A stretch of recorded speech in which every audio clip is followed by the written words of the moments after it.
श्री राम जय राम जय जय राम, श्री राम जय राम जय जय राम। यहाँ प्रात जागे रघुराई, पूछा मत सब सचिव बुलाई। कहु बेगी का करिय उपाई, जामवंत कह पद सिरुनाई। सुनु सर्वज्ञ सकल उर्वासी, बुद्धि बल तेज धर्म गुण राशि। मंत्र कहूँ निज मति अनुसारा, दूत पठाई बाल कुमारा। नीक मंत्र सबके मन माना, अंगद सन कह कृपा निधाना। बाली तनय बुद्धि बल गुण धामा, लंका जाहु तात मम कामा। बहुत बुझाई तुम्हि का कहो, परम चतुर मैं जानत अहूँ। काजु हमार तासु हित होई, रिपुसन करेहु बत कही सोई। प्रभु आज्ञा धरि शीस, चरण बंदी अंगद उठेऊ। सोई गुण सागर ईस, राम कृपा जा पर करहु। स्वयं सिद्ध सब काज, नाथ मोहि आदर दियौ। अस विचारि जुगराज, तन पुलकित हर्षित हियौ। सिया रामचंद्र की जय, जगतपति रामचंद्र की जय।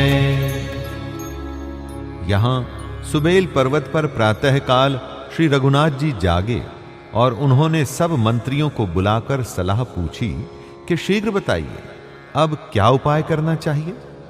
जांबवान ने श्री राम जी के चरणों में सिर नवाकर कहा, हे सर्वज्ञ, हे सबके हृदय में बसने वाले अंतर्यामी, हे बुद्धि बल तेज धर्म और गुणों की राशि, सुनिए मैं अपनी बुद्धि के अनुसार सलाह देता हूं कि बाली कुमार अंगद को दूत बनाकर भेजा जाए। ये अच्छी सलाह सबके मन में जच गई। कृपा के निधान श्री राम जी ने अंगद से कहा, हे बल बुद्धि और गुणों के धाम बाली पुत्र, हे तात तुम मेरे काम के लिए लंका जाओ। तुमको बहुत समझाकर क्या कहूं, मैं जानता हूं तुम परम चतुर हो। शत्रु से वही बातचीत करना जिससे हमारा काम हो और उसका कल्याण हो। प्रभु की आज्ञा सिर चढ़ाकर और उनके चरणों की वंदना करके अंगद जी उठे और बोले, हे भगवान श्री राम जी, आप जिस पर कृपा करें वही गुणों का समुद्र हो जाता है। स्वामी, सब कार्य अपने आप सिद्ध हैं, यह तो प्रभु ने मुझको आदर दिया है। ऐसा विचार कर युवराज अंगद का हृदय हर्षित और शरीर पुलकित हो गया। बंदी चरण उर धरि प्रभुताई, अंगद चले सबहि सिरुनाई। प्रभु प्रताप उर सहज असंका, रन बांकुरा बाल सुत बंका। पुर पैठत रावण कर बेटा, खेलत रहा सो होई ग भेटा। बात ही बात करश बढ़ियाई, जुगल अतुल बल पुनि तरुनाई। तेहि अंगद कहूँ लात उठाई, गहि पद पट के भूमि भवाई।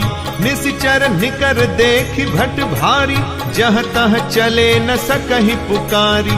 एक एक सन मरम न कहहि, समुझिता सुबध चुप करि रहहि। भयउ कोलाहल नगर मझारी, आवा कपि लंका जेहि जारी। अब धौ कहा करिहि कर तारा, अति सभीत सब करहि विचारा। बिनु पूछे मगु देहि दिखाई, जेहि बिलोक सोई जाय सुखाई। गयो सभा दरबार तब, सुमिरि राम पद कंज। सिंह ठवन इत उत चितव, धीर वीर बल पुंज। सियापति रामचंद्र की जय, जगतपति रामचंद्र की जय। चरणों की वंदना करके और भगवान की प्रभुता हृदय में धरकर अंगद सबको सिर नवाकर चले।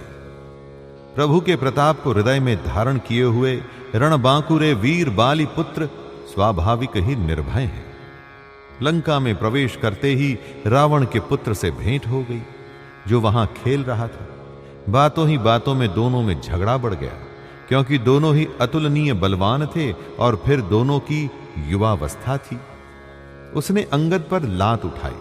अंगद ने वहीं पैर पकड़कर उसे घुमाकर जमीन पर दे पटक के मार गिराया। राक्षस के समूह भारी योद्धा देखकर जहां तहां भाग चले, वे डर के मारे पुकार भी न मचा सके। एक दूसरे को असली बात नहीं बतलाते। उस रावण के पुत्र का वध समझकर सब चुप मार कर रह जाते हैं। रावण पुत्र की मृत्यु जानकर और राक्षसों को भय के मारे भागते देखकर नगर भर में कोलाहल मच गया कि जिसने लंका जलाई थी वही वानर फिर आ गया है। सब अत्यंत भयभीत होकर विचार करने लगे कि विधाता अब न जाने क्या करेगा। वे बिना पूछे ही अंगद को रावण के दरबार की राह बता देते हैं। जिसे ही वे देखते हैं वही डर के मारे सूख जाता है। श्री राम जी के चरण कमलों का स्मरण करके अंगद रावण की सभा के द्वार पर गए और वे धीर, वीर और बल की राशि अंगद सिंह किसी ऐं अर्थात शान से इधर उधर देखने लगे।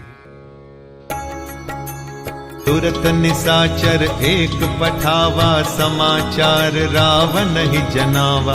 सुनत बिहसी बोला 10 सीसा, आनहु बोली कहाँ कर सीसा। आय सुपाई दूत बहुधाय, कपि कुंजर ही बोली ले आए।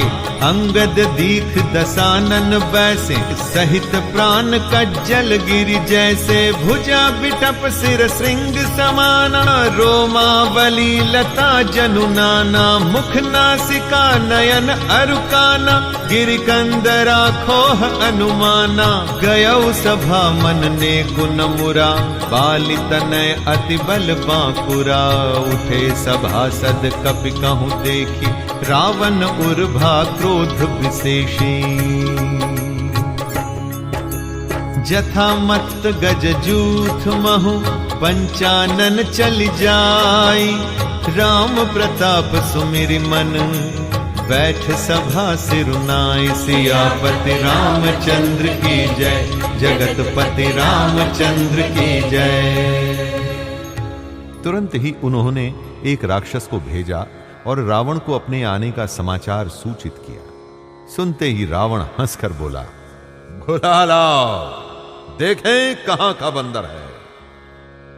आज्ञा पाकर बहुत से दूत दौड़े और वानरों में हाथी के समान अंगद को बुला लाए। अंगद ने रावण को ऐसे बैठे हुए देखा जैसे कोई प्राण युक्त सजीव काजल का पहाड़ हो। भुजाएं वृक्षों के और सिर पर्वतों के शिखरों के समान है। रोमावली मानो बहुत सी लताएं हैं। मुंह, नाक, नेत्र और कान पर्वत की कंदराओं और खोहों के बराबर है। अत्यंत बलवान बांके वीर बाली पुत्र अंगद सभा में गए। वे मन में जरा भी नहीं झिझके। अंगद को देखते ही सब सभासद उठ खड़े हुए। यह देखकर रावण के हृदय में बड़ा क्रोध हुआ। जैसे मतवाले हाथियों के झुंड में निशंक होकर सिंह चला जाता है, वैसे ही श्री राम जी के प्रताप का हृदय में स्मरण करके वे निर्भय होकर सभा में सिर नवाकर बैठ गए। कह 10 कंठ कवन तय बंदर, मैं रघुबीर दूत 10 कंधर। मम जन कहि तो ही रही मिताई, तब हित कारण आयौ भाई। उत्तम कुल पुलस्ति कर नाती, शिव बिरंच पूजेहु बहु भांति। बर पायहु कीन्हेहु सब काजा, जीतेहु लोकपाल सब राजा। नृप अभिमान मोह बस किंबा, हरियानेहु सीता जगदम्बा। अब शुभ कहा सुनहु तुम मोरा, सब अपराध क्षमिहि प्रभु तोरा। दसन गहु तृण कंठ कुठारी, परिजन सहित संग निज नारी। सादर जनक सुता करी आगे, एहि विधि चलहु सकल भय त्यागे। प्रणत पाल रघुवंश मणि, त्राहि त्राहि अब मोहि। आरत गिरा सुनत प्रभु, अभय करे गो तो ही। सियापति रामचंद्र की जय, जगतपति रामचंद्र की जय। रावण ने कहा, अरे बंदर, तू कौन है?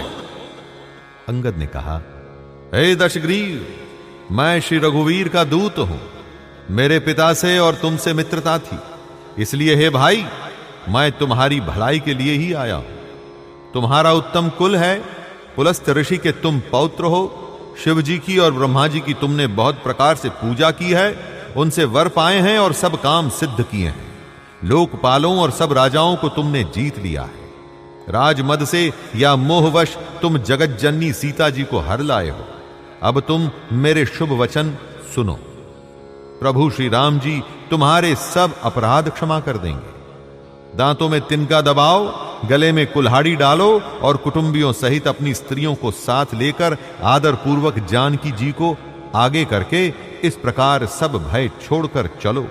और हे शरणागत के पालन करने वाले रघुवंश शिरोमणि श्री राम जी, मेरी रक्षा कीजिए, रक्षा कीजिए, इस प्रकार आर्त प्रार्थना करो। आर्त पुकार सुनते ही प्रभु तुमको निर्भय कर देंगे।